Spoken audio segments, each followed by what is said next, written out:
Satisfação revê-los. Estou muito feliz com vocês aqui. Obrigado pela oportunidade. Vivemos um momento ainda de intranquilidade no Brasil, por causa especial da criatividade de alguns. Ontem eu fui ao Supremo, a decisão foi na última hora, vocês se surpreenderam. Hoje resolvi não ir. Motivo? Obviamente eu sabia o que ia acontecer. Mas vamos lá.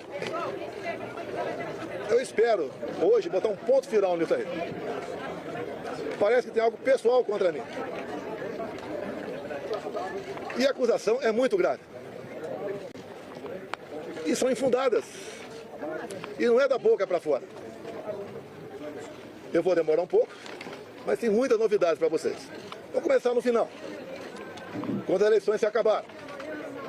No dia 2 de outubro, 2 de novembro, alguns de vocês estavam lá na Alvorada e eu fiz um pronunciamento à nação. Coisa rara, né? Fiz um pronunciamento lido à nação.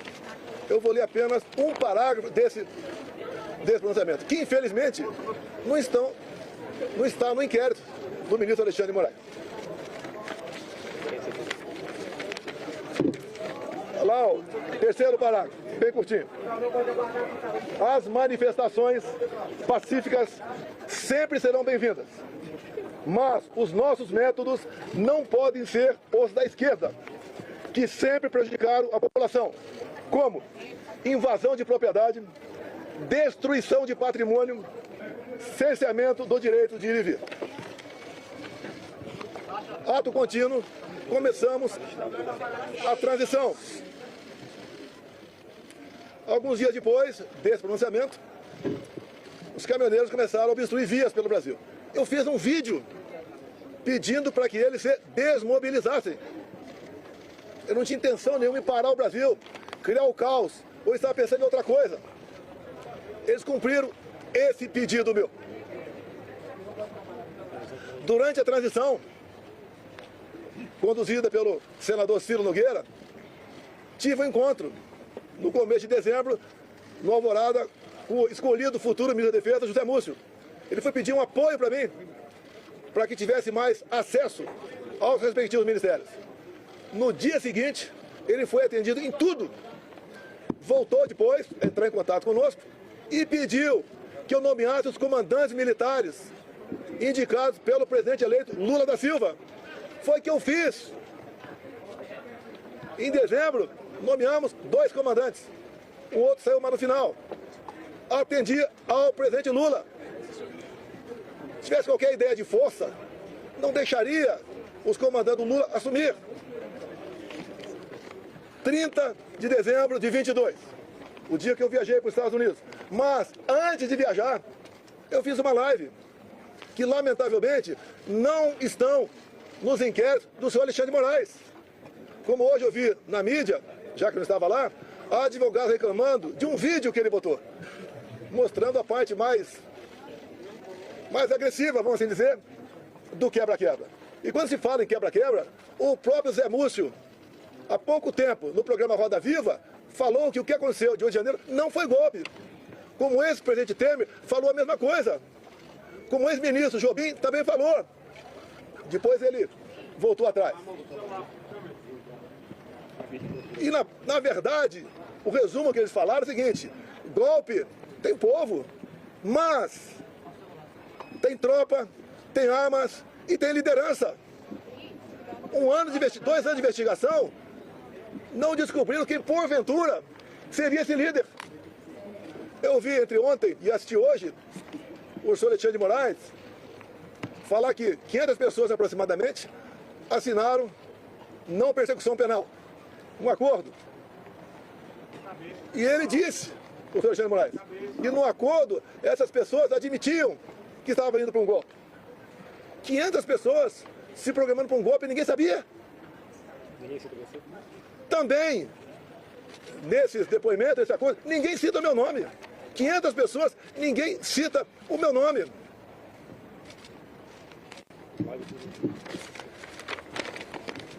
Vamos aqui para a live de 30 de dezembro, o dia que eu viajei para os Estados Unidos. Um pedacinho bem curto aqui, mas lamentavelmente As imagens não estão no inquérito do Alexandre de Moraes. Ele bota o que ele quer lá. Por isso, seus inquéritos são secretos ou confidenciais. Na live. E repito, em nenhum momento fui procurado para fazer nada de errado, violentando, seja o que for. Eu entendo que fiz a minha parte. Estou fazendo até agora a minha parte.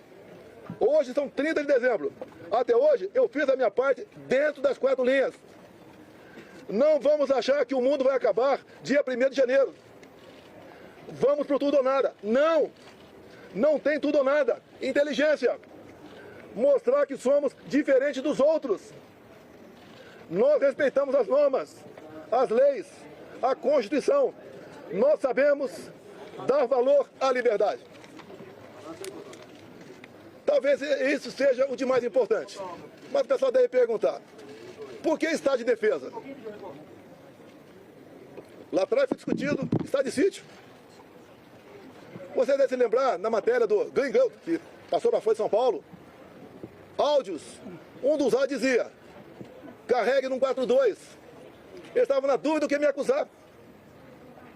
Estava na dúvida. Ele achou naquele momento que era melhor falar que queria dar um golpe usando o artigo 142 da Constituição. E agora, entre ontem e hoje, palavras do ministro relator, ficou convencionado por ele, está de defesa. E o decreto estava pronto para assinar. Seria então, se eu assinasse, o início do golpe. Segundo o ministro relator, configurou-se o golpe a partir desse momento.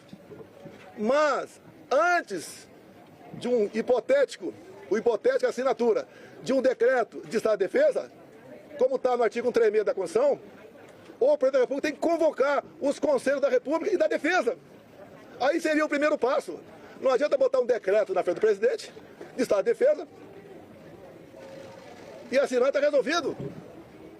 Não convoquei os conselhos da República e da Defesa. Nem as preparatórias houveram para isso. Se é que você trabalhar com o dispositivo constitucional, é sinal de golpe. Golpe não tem lei, não tem norma. Golpe tem conspiração com a imprensa, o parlamento, setor do Poder Judiciário, setor da economia, fora do Brasil. Força Armada em primeiro lugar, sociedade, empresários, agricultores. Aí você começa a gestar um hipotético golpe. Nada disso houve. Agora, por que se comentou estado de defesa de sítio? Para a gente desmontar de vez essa história de golpe em cima de um dispositivo constitucional. 2014, acabaram as eleições, Dilma ganhou de Aécio Neves. O que o PSDB fez? Contratou uma auditoria externa. Talvez para dar mais credibilidade ao parecer final. Conclusão, parecer final da auditoria externa contratada pela PSDB sobre eleições. As urnas são inauditáveis. Não sou eu que disse isso. Isso foi em 2015. Eleição de 2014. Desde 2012, eu já tinha ações dentro da Câmara dos Deputados pelo voto impresso. Antes de mim, Flávio Dino foi claro, dizendo que perdemos as eleições por causa do voto eletrônico. Antes disso também, Carlos Lupe, do PDT, em inserções de programa eleitoral gratuito, ele disse, eleições sem voto impresso é fraude. E foi ele que entrou com uma ação contra mim no TSE. Outros 10, 12 falavam a mesma coisa. Eu não era sozinho, eu estava sozinho na defesa do voto impresso. Eu não sou obrigado a acreditar, confiar num programador. Eu confio na máquina. Não sou obrigado a acreditar num programador. Em 2015, eu, deputado Jair Bolsonaro, aprovou uma emenda numa proposta de lei eleitoral, cujo relator era Rodrigo Maia, permitindo o voto impresso. A senhora Dilma Rousseff vetou. Foi derrubado o veto. Na Câmara, algo surreal. Até o PT votou para derrubar o veto. Ato contínuo. Foi convidado pelo ministro do Supremo, Luiz Fux, a ir ao TSE. Chegando lá, encontrei o ministro Fux. Tratou muito bem, feliz. Ele me convidou para ir para lá. e falou que o TSE tinha tomado todas as medidas para implementar o voto impresso nas eleições de 2018. E ele falou, deputado, por falta de recurso, apenas 5% das sessões terão voto impresso. Eu falei, é uma excelente referência. É mais número de eleitores do que uma pesquisa. Eu só faço um pedido para o senhor. Pulverize as urnas. Ele falou, já está programado, serão pulverizadas. O TSE começou a preparar.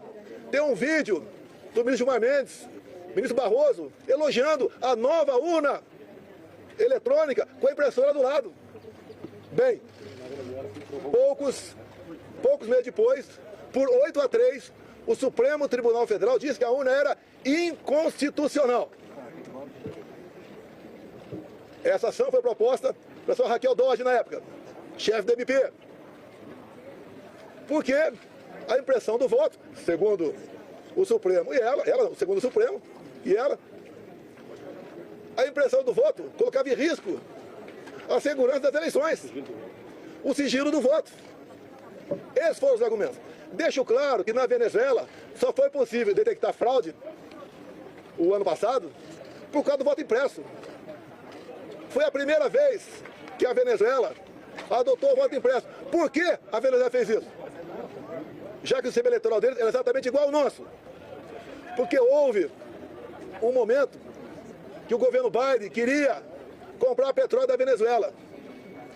E não podia comprar o petróleo sem nada em troca. Então foi feito um acordo, governo Biden dos Estados Unidos, governo Maduro da Venezuela e oposição. E impuseram então um voto impresso. Ele foi testado a primeira vez, em dezembro do ano retrasado, na Venezuela, num referendo, se podia ou não invadir a Guiana para tomar posse da região desse equívoco. Que depois que apareceu o petróleo, a Guiana ficou um país cobiçado. E o Maduro, quando foi votar no referendo, falou, aqui você vota sim, sim, sim, sim, papelzinho, não é igual a outro país, é papelzinho dentro da urna. E o Maduro aceitou por que o voto impresso? Já queria ter problema com a Maria Corina ou com o Capriles, os maiores adversários dele naquele momento. O que ele fez? Tornou-os, Maria Corina e Capriles, inelegíveis por 15 anos. Qual a acusação? Atos antidemocráticos.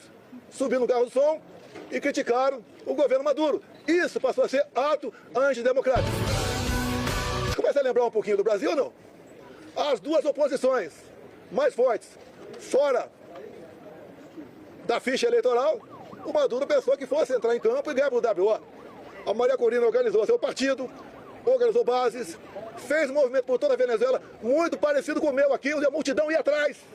300 mil mortes em São Paulo, milhares de pessoas por todo o Brasil. Tiveram as eleições. A Maria Corina se organizou, não vou entrar em detalhe aqui, se organizou. Quando começou a apuração, chegando na casa de 70%, o que o Maduro fez? Suspendeu. E logo depois, se autodeclarou eleito presidente da Venezuela, ou melhor, reeleito. Mas a oposição tinha boletim de urna, tinha atas. E essa questão se alastrou fora da Venezuela. Chegou-se à conclusão, então, que tinha havido fraude por parte do Maduro. E tinha que encerrar as eleições por ali, caso contrário, ia dar a vitória do Edmundo, o candidato da Maria Corina. E dali para frente vocês sabem a história. O governo brasileiro, o PT reconheceu a vitória do Maduro.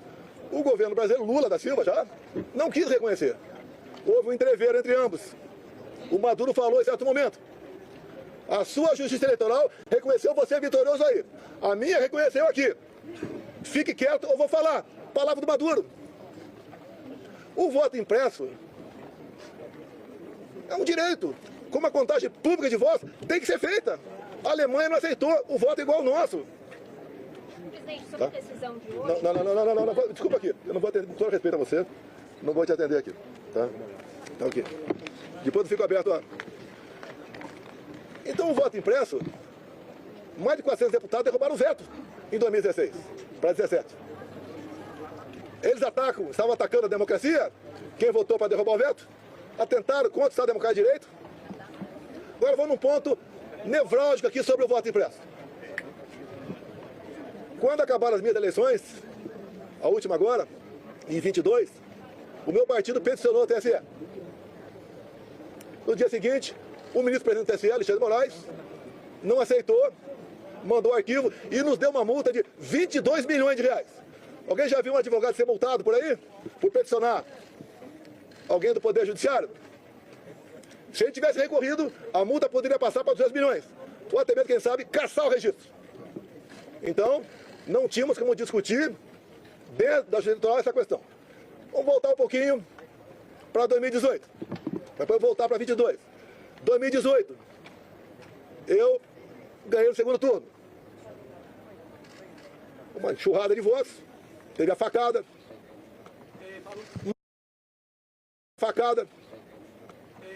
Mas, 2 dias depois do segundo turno de 2018, chegou um papel no TSE, bem fundamentado, dizendo que tinha havido fraude.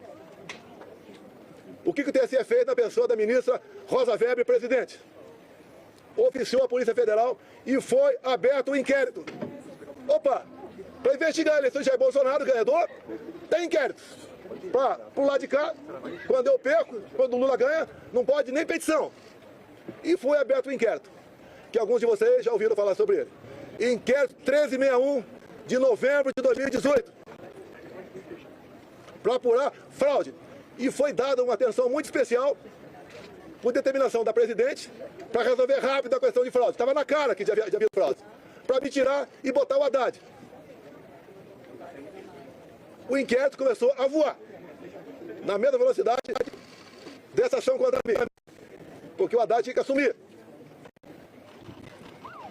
Eu fiquei sabendo desse inquérito em 21. Por que em 21? A Câmara dos Deputados começou a discutir o voto impresso. A autora da PEC, Bia Kicis, relator da PEC, Ciro de Barros, do Paraná. Alguém falou de inquérito 1361 que até aquele momento eu não sabia.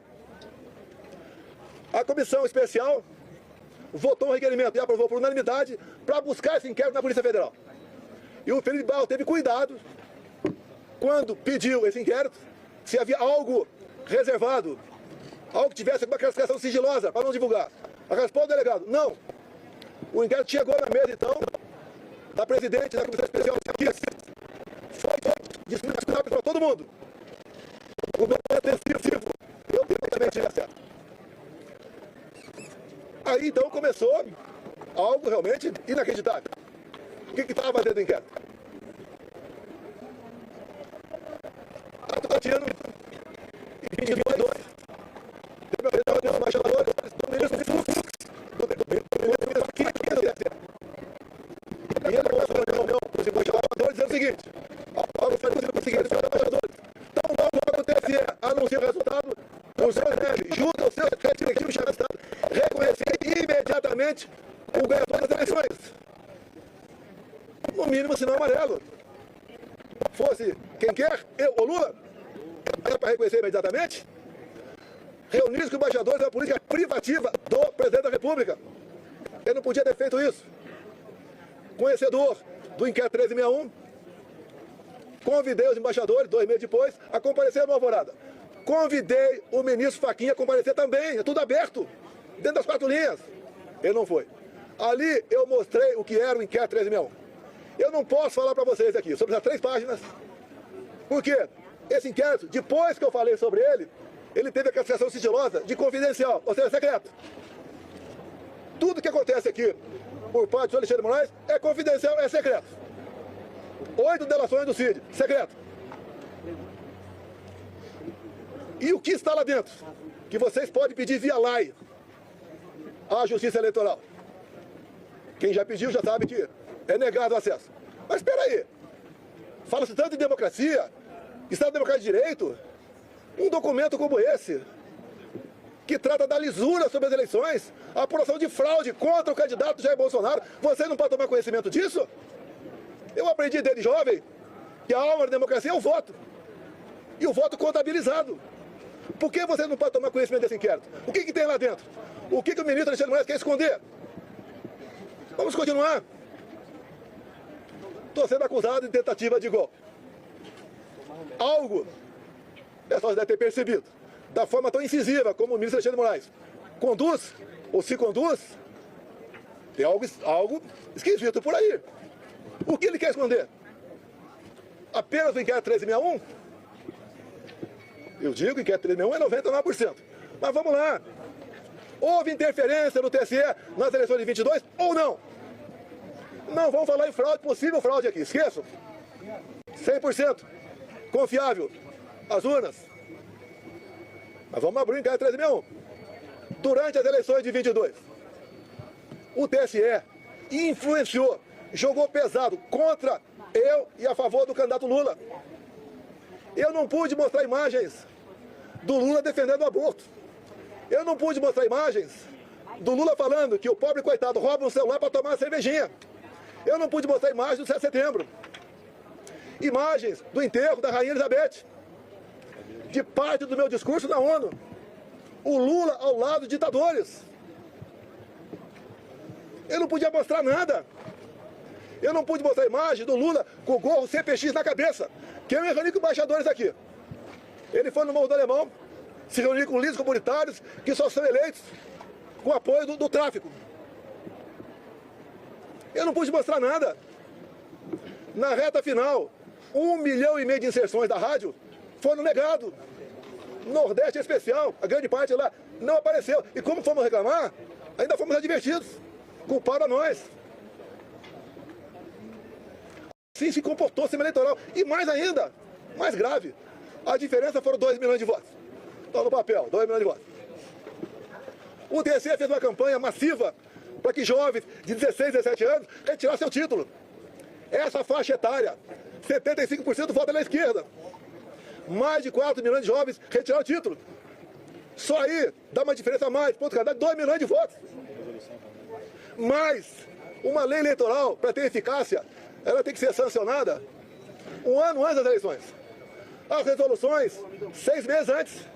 Entre o primeiro e o segundo turno de 22, houve a resolução do TSE. Era para censurar. Até a ministra Carmen Lúcia falou o quê? Olha, eu sou contra a censura, mas o momento aqui é especialíssimo. Vou votar sim. E o Alexandre de Moraes aprovou uma resolução entre o primeiro e o segundo turno, proibida por lei. Com mais força ainda, a Justiça Eleitoral foi para cima do pessoal da direita, desmonetizando páginas, derrubando páginas, prendendo gente. Fizeram barbaridade contra a minha pessoa. A Justiça Eleitoral se comportou corretamente, dado que eu falei aqui, sim ou não? Eu que sou golpista? Eu que sou golpista?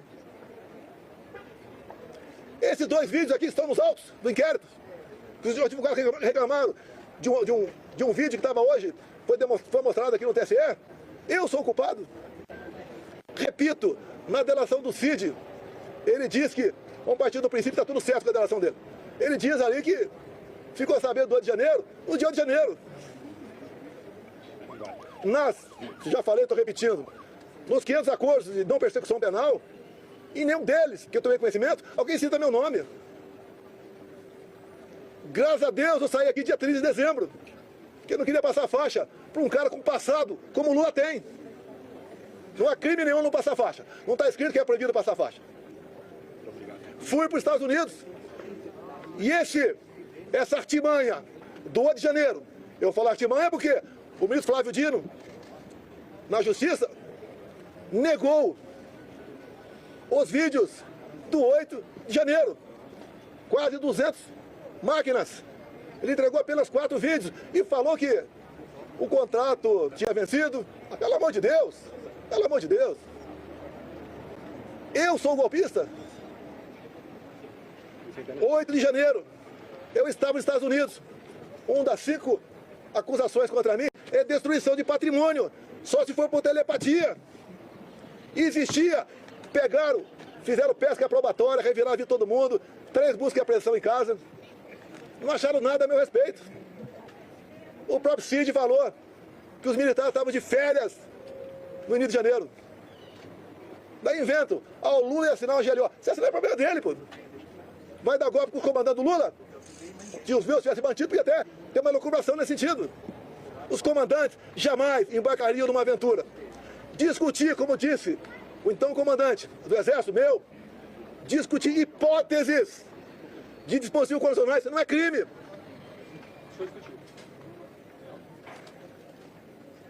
Você não vai me tirar do sério. Eu acho que a maioria já aprendeu aqui como é que eu acho. Quiser tumultuar com você, é outra história, vou embora.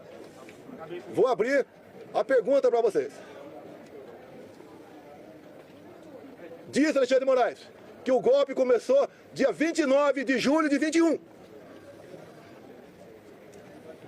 Um ano e meio antes de acabar 22.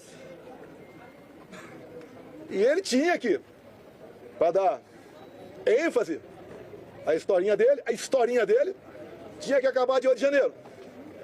E como é que ele chegou 29 de julho de 21? Pegou de janeiro e começou a voltar.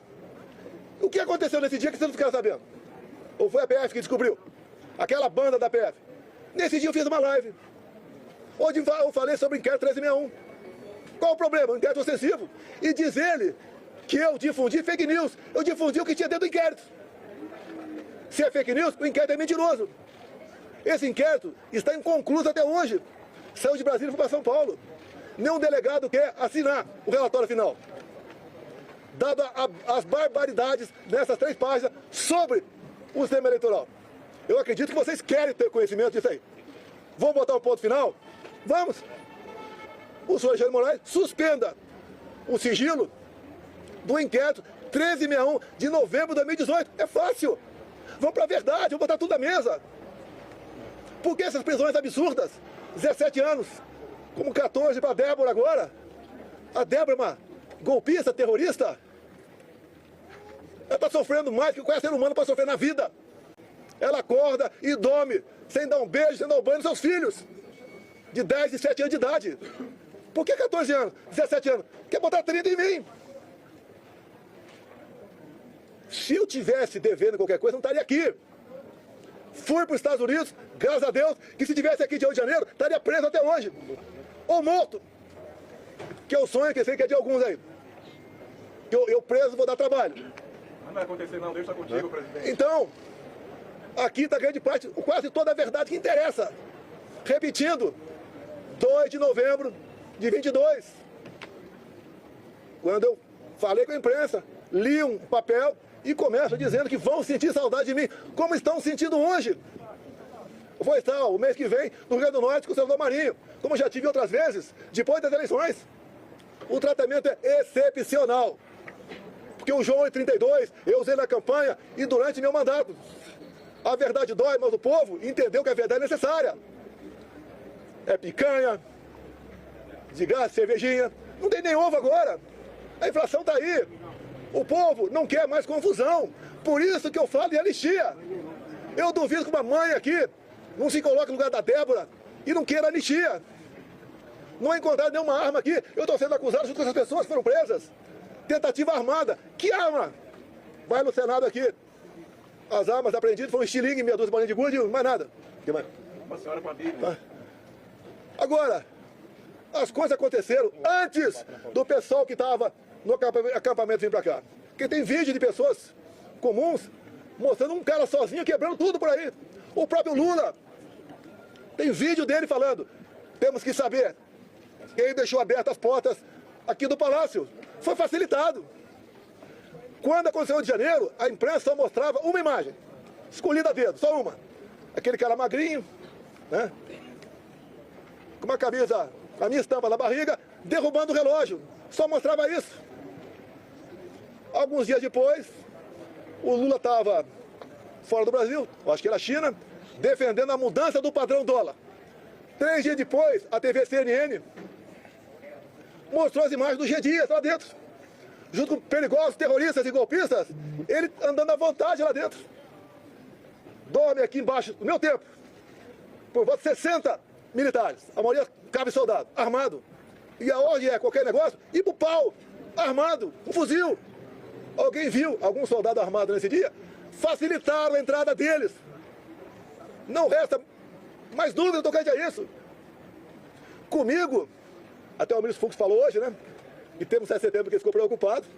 E daí ele falou, graças à Polícia Militar do DF, nada aconteceu. Naquela época, o ministro Fux falou comigo, era presidente. O ministro, fique tranquilo, o nosso pessoal não faz baderna. Quando acaba o movimento, não tem papel no chão. Se é na Paulista, não tem um vidro quebrado, não tem um cesto de lixo incendiado. E numa boa, sem problema nenhum. O que assusta um outro lado, quando se fala em sistema? Que comigo foi diferente. Deus me deu a segunda via e me deu um mandato. E eu montei um ministério técnico, coisa que vocês nunca viram na vida de vocês. Como agora, continua o balcão de negócio. Ministério estatal,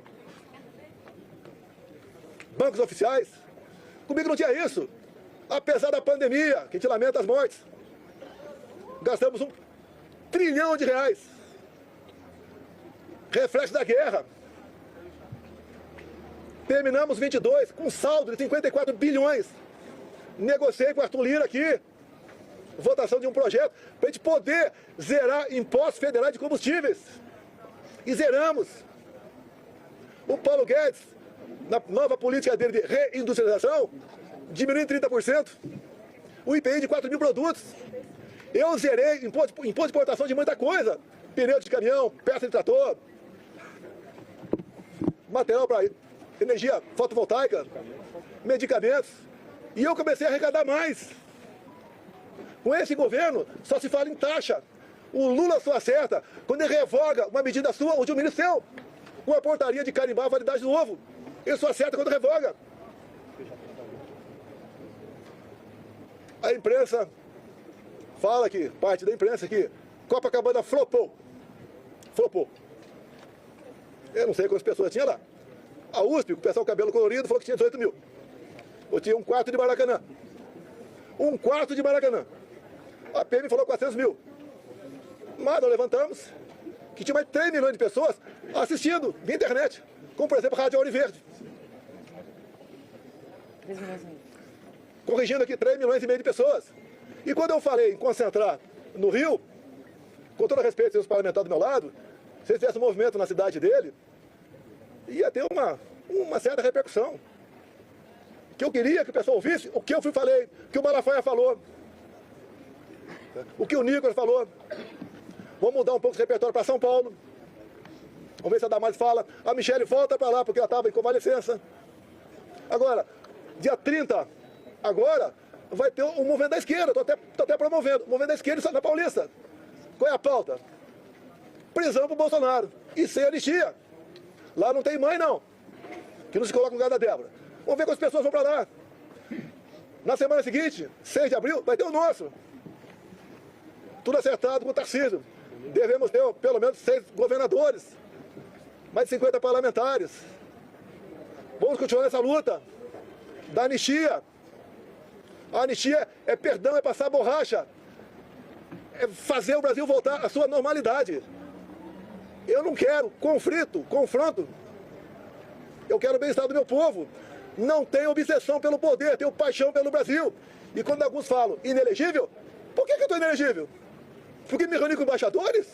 Não foi com traficante no Morro do Alemão, não. Abuso de poder político? Qual voto eu ganhei junto a embaixadores? A outra inelegibilidade, abuso de poder econômico. Acabou aqui o 7 de setembro. Com toda certeza, 1 milhão de pessoas aqui. Parecia uma plantação de girassol amarelo. Deixei minha faixa. Acabou o 7 de setembro. A estrutura dos palanques que estavam por lá de lá, subi no carro do som Cida Malafaia. E ali, eu fiz o pronunciamento. E que coisa ridícula.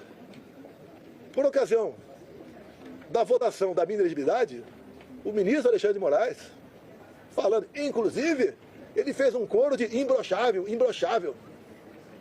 O que é isso? Eu falei para um cadão lá embaixo, aquela medalha minha, não foi no microfone. E se tivesse falado, qual é o problema? Como agora tá um grito aí, quando qualquer lugar que eu vou, chip. Qual o problema? Qual o problema? Alguém viu corrupção estatal comigo? Acabaram com os Correios. Viu o rombo do Banco do Brasil? Como é que era, por exemplo, Porto de Santos? Dava prejuízo anual de 500 milhões. O Tarcísio assumiu o ministério. Passou a dar lucro de 500 milhões. Para onde ia esse R$1 bilhão? Ia para o bolso de alguém. Que, obviamente, começou a trabalhar contra mim. Perdeu R$1 bilhão por ano. Você vai lá em Itaipu Binacional. Era conhecida apenas como uma empresa que gerava energia. Quando o General Silvio Luna assumiu, ele ligou para mim, ficou abismado. O tamanho da corrupção lá dentro. Eu falei, mas como é que isso nunca veio à tona? É porque ó, Itaipu Binacional, por ser binacional, não é auditada pelo TCU. Podia meter o braço até o sovaco e roubar. Nós tapamos esse rombo. Junto com o ministro Saxida, foi a reta final, o que nós fizemos? Reduzimos em 45% o preço da tarifa em dólar. E mais, começamos e concluímos a segunda ponte com o Paraguai. Não é uma pinguela, não. Uma ponte com 470 metros de vão. Está 2 anos faltando a cabeceira. Começamos a terceira ponte em Porto Montinho, para a Bioceânica. Alongamos em 600 metros o aeroporto de Foz do Iguaçu. Levou água para o Nordeste. Vou terminar Itaipu aqui. Atendi o governador Ratinho, asfaltando em 43 quilômetros. Também a pedido do Felipe Barros. Asfaltamos a Transboiadeira, 43 quilômetros. Atendemos, com pequenas obras de infra, mais de 50 municípios. O então secretário da Pesca, Jorge Seife, começou a tratativa com o Paraguai para nós praticarmos a piscicultura no Lago de Foz. A previsão era aumentar em 20% a produção de pescado no Brasil. Faltou o último passo, que mesmo do nosso lado tinha que ter autorização do Paraguai.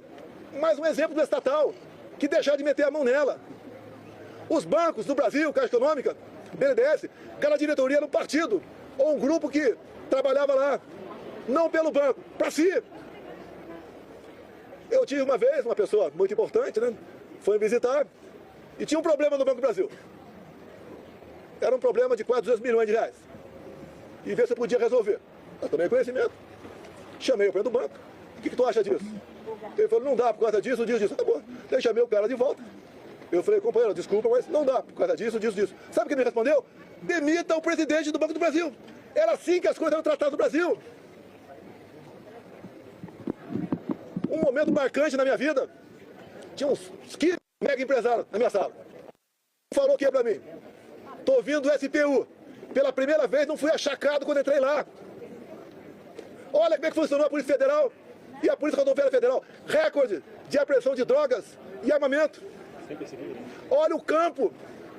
Acabamos com a invasão do MST. Como? Armamento pessoal. Arma não mata. Tanto é que o povo, em grande parte, teve arma. E diminuiu em quase 30% o número de mortes por de fogo do Brasil. O Tarcísio foi um gigante. Acabamos com muitas balsas pelo Brasil. O Marinho levou água para o Nordeste.